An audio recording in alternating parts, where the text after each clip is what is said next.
Hello everyone, welcome to Learn and Commerce. Continuing with the previous class, today also we are going to do the full-fledged question of not-for-profit organizations. That is, we will again try to prepare income and expenditure account from the receipts and payments account and also the balance sheet.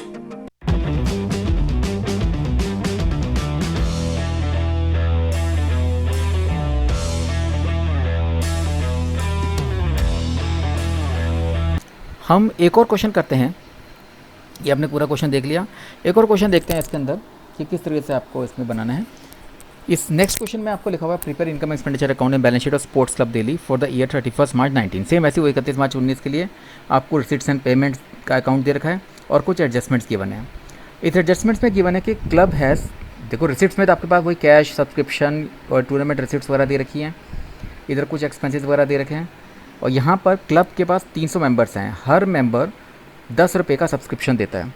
मतलब company के पास total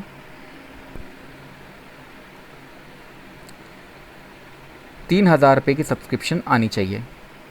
उसमें लिखा हुआ है 70 is still outstanding for the year 17-18। पिछले साल का अभी भी आउटस्टैंडिंग है, यानी इस साल जितना रिसीव हुआ उसके बावजूद 17-18 का कुछ आउटस्टैंडिंग बचा हुआ है। टोटल 17-18 में 10 members had paid the subscription for 18-19। Means पिछले साल 10 मेंबर्स ने इस साल का पैसा दे दिया था। और स्टेशनरी दे रखी है आपको 2018 में 100 रुपये और 2019 के एंड में, यानी कि ओपनिंग स्टॉक क्लोजिंग स्टॉक दे रखा है स्टेशनरी का 100 and 140। 1 अप्रैल 18 को क्लब के पास लैंड, बिल्डिंग, फर्नीचर ये सब गिवन है और इंटरेस्ट जो है 6% निकालना है 3 महीने का जो ड्यू है। ये कुछ एडजस्टमेंट्स हैं जिसको एक एक करके हम अपने अकाउंट्स में डालेंगे। सेम जैसे हमने पहले बनाया था, यहाँ पर भी वही क्वेश्चन हमने करने हैं। पहले इनकम एक्सपेंडिचर बनेगा और फिर बैलेंस शीट्स वगैरह। अब मैं आपको ये जो चीज़ बनी हुई है मैं उसको वही दिखा रहा हूँ। देखो सबसे पहले एक एक करके एडजस्टमेंट्स पकड़ते हैं। तो पहले सैलरीज देखो 1100, मैं ट्रीटमेंट देखता जाऊँगा और हर एक को डबल ट्रीटमेंट के साथ साथ बताता जाऊँगा। सबसे पहले सैलरीज देखो, सैलरीज है 1100 की सैलरीज लिखी हुई 11 महीने की, मतलब 1 महीने की अभी पे नहीं की है। तो 1 महीने की सैलरी पे करनी है तो आप अपने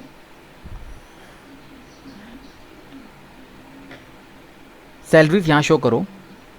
देखो सैलरी दिखाई हमने 1100 और उसमें आउटस्टैंडिंग जो 1 महीने की है, तो 1100 अगर हमने 11 महीने पे किया तो 1 महीने की आउटस्टैंडिंग 100 रुपये की होगी। 100 रुपये की आउटस्टैंडिंग यहाँ शो करके हमने 1200 रुपये यहाँ लिख दिया। ठीक है, ये हो गया सैलरीज का। अब ये आउटस्टैंडिंग है, ऐड की थी इस साल की सब्सक्रिप्शन सैलरीज आउटस्टैंडिंग है, इसको आप अपनी लायबिलिटी साइड पर शो कर दो क्लोजिंग बैलेंस शीट में। 31 मार्च 19 की क्लोजिंग बैलेंस शीट के अंदर आप इसको सैलरीज को ट्रांसफ़र कर दो जो आउटस्टैंडिंग है आपकी 100 रुपये।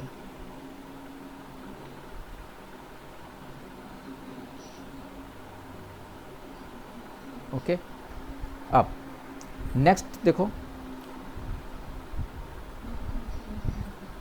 नेक्स्ट गिवन है आपको टूर्नामेंट एक्सपेंसेस। अब टूर्नामेंट एक्सपेंसेस जो हैं ये आपके 1600 रुपये और यहाँ पे टूर्नामेंट रिसिप्ट दे रखे हैं 2000। अब देखो फंड नहीं है, जैसे मैंने आपको फंड के बारे में बताया था कि फंड होता तो एक्सपेंसेस डायरेक्टली लायबिलिटी से माइनस कर देते, लेकिन टूर्नामेंट रिसिप्ट्स को अलग और टूर्नामेंट एक्सपेंसेस को अलग, आप दोनों को अपनी अपनी साइट पे दिखा दो। तो टूर्नामेंट रिसिप्ट्स आप शो कर दो अपनी इनकम में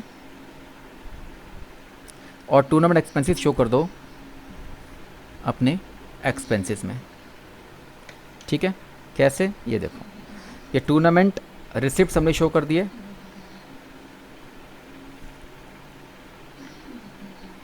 रिसिप्ट साइड इनकम साइड पर, और टूर्नामेंट के एक्सपेंसेस जो थे ये हमने यहाँ दिखा दिए, ये 1600 रुपये।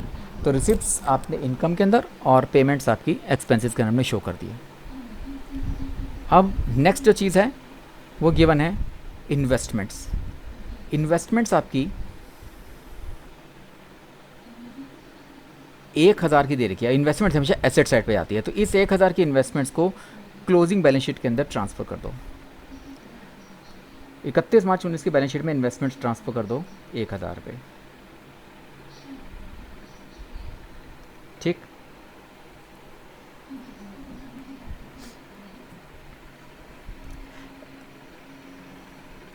एक काम करते हैं, हम ये चीज़ बना ही लेते हैं। यहाँ पर हम बनाते हैं इनकम एक्सपेंडिचर अकाउंट।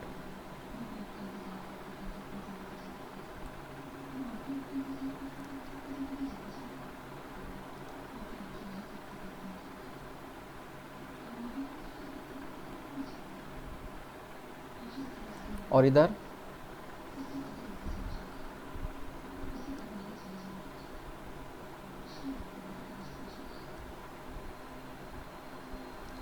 आप दिखाओ बैलेंस शीट एज ऑन 1 अप्रैल 2018 और एक बन जाएगी आपकी बैलेंस शीट एज ऑन 31 मार्च 19। ठीक है ना, ये आप यहाँ शो कर दो एसेट्स और लायबिलिटीज़।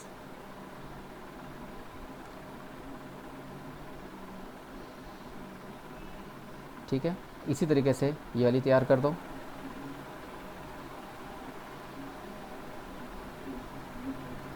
इधर एसेट्स और इधर लायबिलिटीज़।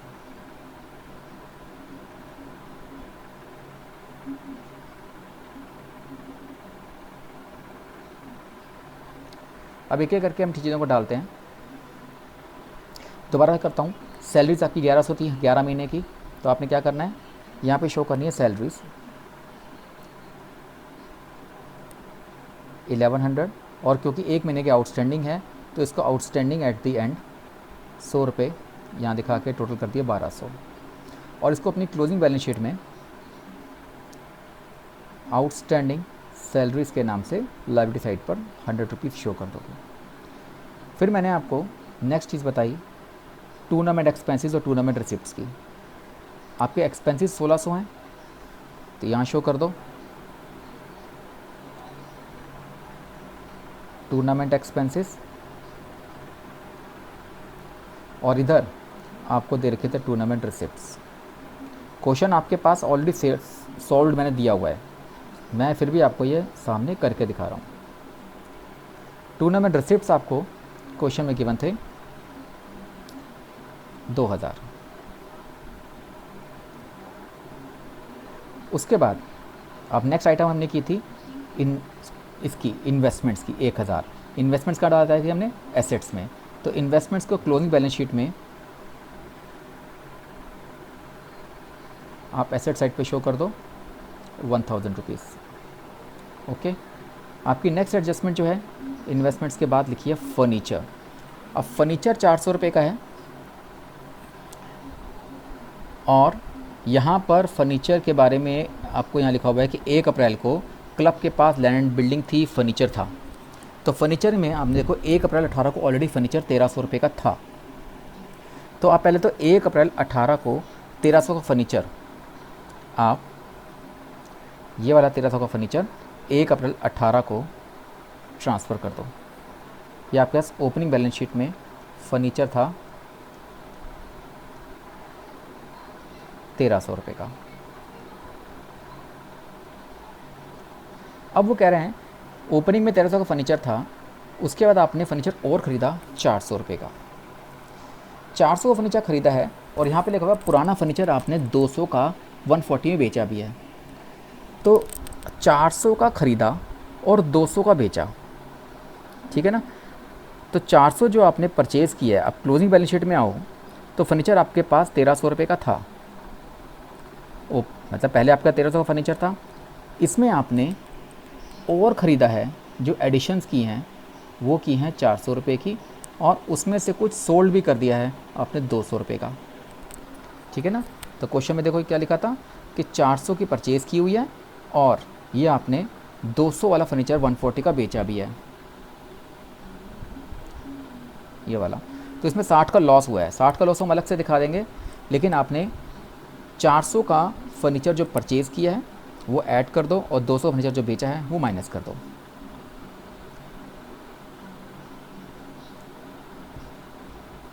ठीक है ना, और इसमें कोई डेप्रिसिएशन वगैरह क्वेश्चन में नहीं है, तो सिंपल आपके पास ये फर्नीचर आ जाएगा 1500 रुपये का क्लोजिंग में। उसके बाद जो आपने 200 का फर्नीचर 140 में बेचा है, उसमें 60 का लॉस हुआ है, वो 60 का लॉस आप दिखा दो अपने एक्सपेंडिचर में, loss on sale of furniture 60 rupees, ठीक है ना।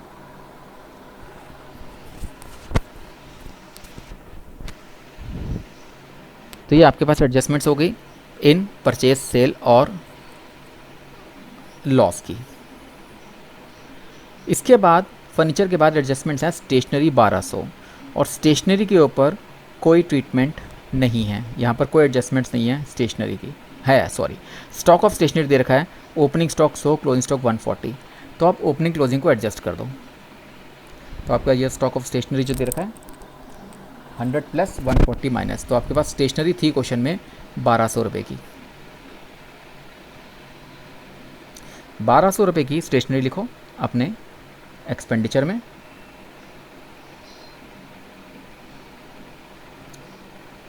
उसमें ओपनिंग स्टॉक 100 का प्लस कर दो और क्लोजिंग स्टॉक 140 का माइनस कर दो, ठीक है ना। तो ये आपके क्वेश्चन में गिवन था 100 ओपनिंग स्टॉक और 140 क्लोजिंग स्टॉक।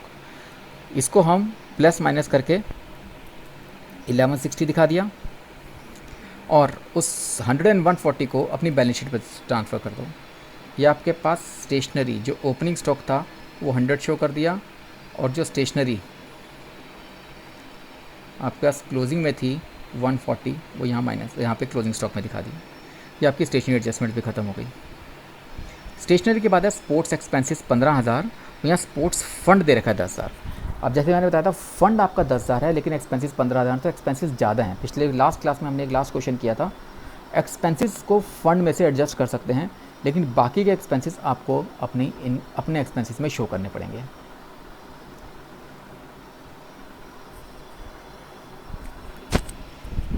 उसके अलावा आपको क्वेश्चन में ये भी लिखा हुआ है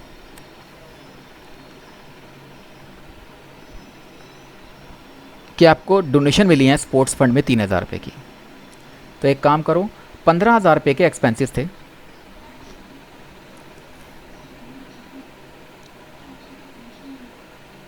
स्पोर्ट्स एक्सपेंसेस आपके 15,000 रुपये के थे। ये एडजस्ट कहाँ से होंगे? आपके एक तो स्पोर्ट्स फंड में 10,000 रुपये पड़े हुए थे, वो यहाँ से एडजस्ट कर सकते हैं, और आपको डोनेशन मिली है स्पोर्ट्स फंड में 3,000 रुपये की, वो आप एडजस्ट कर सकते हो, ठीक है ना। देखो आपके पास 10,000 रुपये का स्पोर्ट्स फंड पड़ा हुआ था जो आपके मिला था, और 3,000 की डोनेशंस थी। ये 13,000 रुपये हमने 15,000 के एक्सपेंसेस में से एडजस्ट कर दिए। इसका मतलब आपका फ़ंड और डोनेशन तो आपके एडजस्ट हो गई इस एक्सपेंसेस के अंदर। अभी भी आपके पास 2,000 के एक्सपेंसेस दिखाने पड़ेंगे, वो आप हम यहाँ पर शो कर देंगे। ये आपके एक्चुअल एक्सपेंसेस हो गए स्पोर्ट्स के। स्पोर्ट्स के बाद यहाँ पर आप देखें मिसलेनियस 200, मिसलेनियस एक्सपेंसेस हैं 200 रुपये, इसको ट्रांसफ़र कर दो अपने एक्सपेंडिचर में।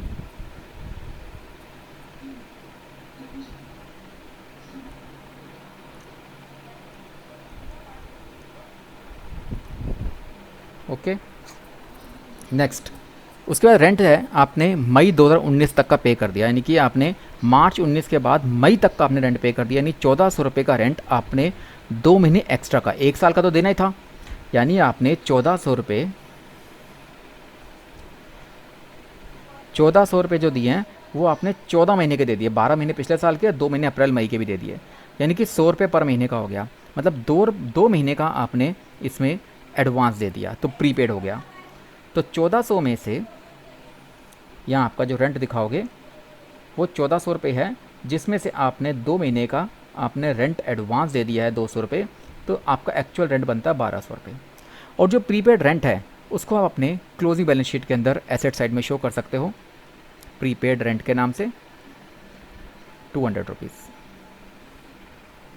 ओके, नाउ इस रेंट की एडजस्टमेंट के बाद हमारे पास है कैश इन हैंड। जैसे मैंने पिछले क्वेश्चन में किया था, आपके पास ओपनिंग बैलेंस कैश का है, क्लोजिंग बैलेंस कैश का है, 4500 और 440, इन दोनों को ट्रांसफ़र कर दो, ये कैश को दोनों को 4500 और 440। 4500 आपका ओपनिंग बैलेंस शीट में एसेट साइड पर, और 440 आपका क्लोजिंग बैलेंस शीट में कैश के नाम से। तो आपके पास ये साइड आपकी पूरी की पूरी पेमेंट साइड खत्म हो गई। एसेट साइड, रिसीट साइड पर भी आपका बाकी आइटम खत्म हो चुके हैं, सिर्फ सब्सक्रिप्शन का पार्ट रह गया। देखो सब्सक्रिप्शन आपको मिली 2700, ठीक है। आपको यहाँ पर सब्सक्रिप्शन दिखाओ कि आपको मिली हैं 2700। अब इसमें से एडजस्टमेंट देखो, सब्सक्रिप्शन में आपको दिखा हुआ है कि 100 रुपये मिले हैं पिछले साल के 17-18 के, 2400 इस साल के, और 200 आपके नेक्स्ट ईयर के मिले हैं। अब आपको यहाँ पे देखो 300 मेंबर्स थे जिन्होंने 3000 रुपये देने थे, इसमें 70 रुपये कह रहे हैं अभी भी आउटस्टैंडिंग हैं पिछले साल के। आपको टोटल जो पिछले साल के पैसे मिले हैं 100 मिले हैं, और वो कह रहे हैं 70 अभी भी आउटस्टैंडिंग है। मतलब टोटल आउटस्टैंडिंग कितने थे? 170। 100 रिसीव हो चुके हैं, 70 अभी भी आउटस्टैंडिंग है पिछले साल के 17-18 के। तो टोटल आउटस्टैंडिंग जो थे वो 170 थे। तो 170 आप यहाँ माइनस कर दो, जो पिछले साल के आउटस्टैंडिंग है जैसे रूल्स के हिसाब से वो माइनस कर देंगे आउटस्टैंडिंग इन द बिगनिंग। अब इस 170 में से आपको 100 मिल गए, 70 बचे हुए हैं, ये जैसे उन्होंने लिखा भी हुआ है। अब करंट ईयर में देखो, ये तो हो गया प्रीवियस ईयर के, ठीक है ना। करंट ईयर में आपको टोटल 3000 मिलने थे। उस 3000 में से जो आपको 300 मेंबर्स के पैसे मिलने हैं उसमें से आपको मिले हैं 2400 18-19 के। इसका मतलब 600 ये पेंडिंग है, आपको 2400 मिले हैं, 600 पेंडिंग हैं। तो पिछले साल के प्रीवियस ईयर के 70 और करंट ईयर के 600, ये दोनों इस साल के आउटस्टैंडिंग हो गए करंट ईयर के एंड में। इसका मतलब यहाँ पर जब हम आउटस्टैंडिंग लिखेंगे तो पिछले साल का 70 और इस साल के जो 600, टोटल 670 रुपये आपके आउटस्टैंडिंग हो गए। समझ गए ना। तो आपके टोटल 170 आउटस्टैंडिंग थे साल की शुरुआत में, जिसमें 100 मिल गए। वो जो 100 मिल गए उसमें से रह गए 70 प्रीवियस ईयर के रह गए, और करंट ईयर के 3000 जो टोटल मेंबर्स के पैसे आने थे उसमें से 2400 आपको यहाँ पे दिखाया हुआ मिल चुके हैं, और 600 रह गए हैं। तो 600 करंट ईयर के आउटस्टैंडिंग है, 70 पिछले साल के आउटस्टैंडिंग है। टोटल 670 आपके आउटस्टैंडिंग एट दी एंड हो गए। उसके अलावा आपके पास यहाँ पे गिवन है 10 मेंबर्स ने अपने सब्सक्रिप्शन के पैसे एडवांस में दे दिए थे पिछले साल 17-18 में। तो ये हो गया advance in the beginning. 10 members यानी कि 10 रुपये के हिसाब से, तो 100 रुपये आपके हो गए एडवांस इन द बिगनिंग। तो इसको प्लस कर दो क्योंकि वो इस साल के हैं। पिछले साल एडवांस मिल गया था 100 रुपीज़, ये दिखा दिया। और जो इस साल के एंड में एडवांस मिला है आपको करंट ईयर में, नेक्स्ट ईयर का जो नेक्स्ट ईयर का एडवांस मिला हुआ है 19-20 का, वो है 200 रुपये। वो 200 रुपये आपने यहाँ पर माइनस कर दिए। अब इन सबका एडजस्टमेंट देखते हैं।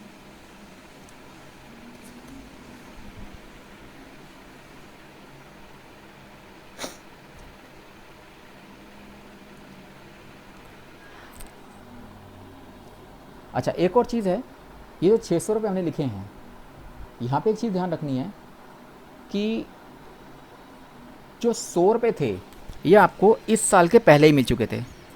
मतलब अभी भी आपके पास जो आउटस्टैंडिंग हैं 600 में से 100 आपको पहले ही मिल चुके हैं। तो आपके जो इस साल के आउटस्टैंडिंग है वो 500 हैं, 600 नहीं है, क्योंकि ये 100 रुपये आपके जो एडवांस थे ये आपको पहले मिल चुके हैं। तो आउटस्टैंडिंग कितने रह गए? 500। 500 प्लस 70, तो टोटल आपके पास 570 रुपये ये advance outstanding at the and है। ये आउटस्टैंडिंग जो 670 लिखे थे इसको आप 570 कर लो। टोटल आप देखते हैं तो आपका आंसर आ रहा है 3000। ये 3000 वही है जो करंट ईयर सब्सक्रिप्शन का पैसा बनता है, ठीक है ना। अब इन सबको आप डाल दो अपनी बैलेंस शीट के अंदर। आउटस्टैंडिंग द बिगिनिंग 170 था, तो यहाँ डाल दो outstanding subscription opening balance sheet में 170, और जो आउटस्टैंडिंग एट द एंड था क्लोजिंग बैलेंस शीट में, वो आउटस्टैंडिंग सब्सक्रिप्शन आपका निकला था अभी 570। उसके बाद देखो एडवांस, जो एडवांस आपके पास बिगनिंग में 100 है, क्लोजिंग में 200 है। तो advance subscription opening balance sheet में 100 है और क्लोजिंग बैलेंस शीट में वो 200 है।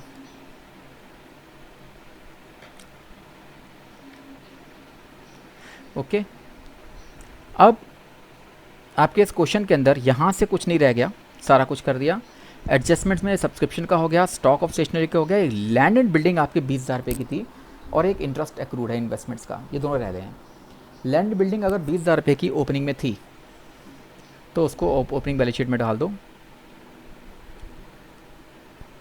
20,000 रुपीज़, और ये लैंड बिल्डिंग क्लोजिंग में भी सेम आ जाएगी क्योंकि वो चेंज नहीं हुआ इसके अंदर। तो लैंड बिल्डिंग आपकी क्लोजिंग में भी 20,000 रुपये की आ जाएगी। और ये लास्ट में आपकी एडजस्टमेंट रह गई है इंटरेस्ट एक्रूड 6% इन्वेस्टमेंट्स के ऊपर। इन्वेस्टमेंट्स कितनी थी? 1000। तो 1000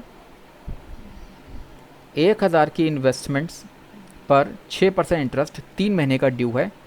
तो इसको सॉल्व कर लेंगे हम। तो 15 रुपये आपका ये इंटरेस्ट एक्रूड बनता है। तो 15 रुपये एक तो आप यहाँ दिखा दो accrued interest, interest on investments 15 रुपये, और एक आप इसको एसेट्स में शो कर दो क्लोजिंग बैलेंस शीट में एक्रूड इंटरेस्ट के नाम से।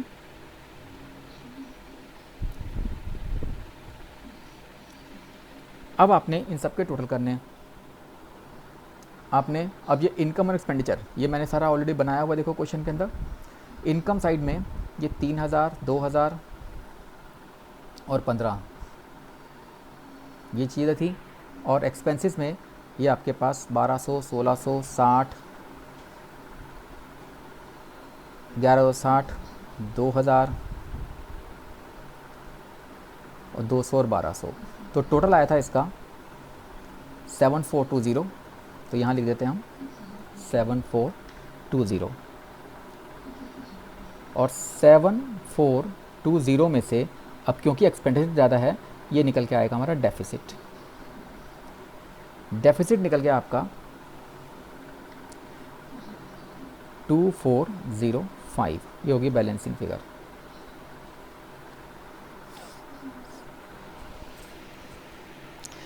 ठीक है ना। अब यहाँ से आप क्लोज ओपनिंग बैलेंस शीट पहले क्लियर करो। 26070 ये मैंने आपको यहाँ बना के दी हुई है, और उसमें से माइनस करेंगे तो रह गया 25,970 रुपये। 25,970 आपका आ गया कैपिटल फंड बैलेंसिंग फिगर के साथ। उसके बाद यहाँ पर क्लोजिंग बैलेंस शीट में कैपिटल फंड आपने दिखाया 25,970, और उसमें से डेफिसिट जो निकला था आपका वो माइनस कर दो 2405 का। इसको माइनस कर देंगे तो 23,565 आपका ये निकल आएगा। 23,565 यहाँ पर लिखने के बाद टोटल देखेंगे तो 23,865 दोनों तरफ बैलेंस शीट आपकी बराबर हो जाएगी। 23,865 और इधर भी 23,865।